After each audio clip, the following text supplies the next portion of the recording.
today's inspection is to check on the recombining of the nucleus and the new split. Didn't find evidence of a queen in either one, so I'm working on bringing the two back together as one hive stronger. It'll have a better chance of making it through the year. I have seen a lot of pollen going into the white nucleus, so I believe there is a queen in there and laying. I have not seen that in the top box, but I put a sheet of newspaper between the two, made slits in it so that the pheromone of the two different beehives would cross and they would chew through the paper and accept one another as hive mates instead of enemies to be attacked. So we are going in, we're going to check for a queen. Pretty sure there's one here. We're going to check in the top box to see if there's any evidence of a queen there.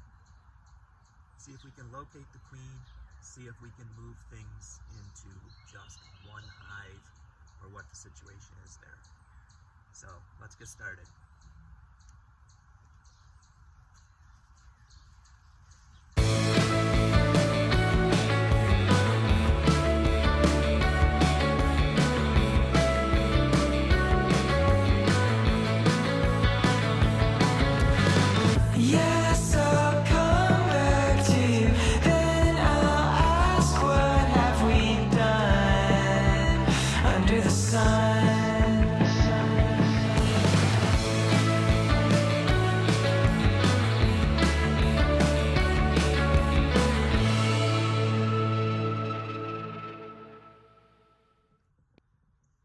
First queen I've ever caught.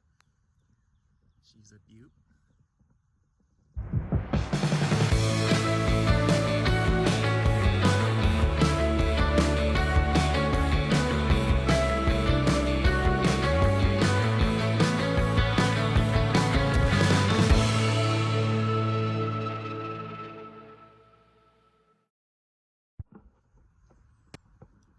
Wow, that's a first for me.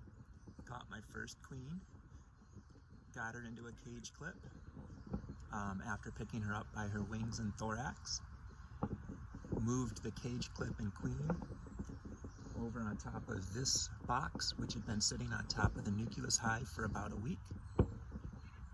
They accepted her, they started feeding her, so I moved another frame into the nucleus hive to take the place of the one I had removed with eggs into this one, and released the queen into her new hive, new location, leaving the nucleus hive over here to raise up a new queen on their own, and hopefully that one is successful also, and I can keep using that nucleus as a resource hive. But for now, Willowbrook Apiary's homestead, happy bees, healthy honey. If you've not done so already, please like and subscribe. We are trying to reach 100 subscribers by September 1st. And as of the shooting of this video, I have 86, so it's easily attainable. So come on, guys, share this video, subscribe if you haven't already. God bless.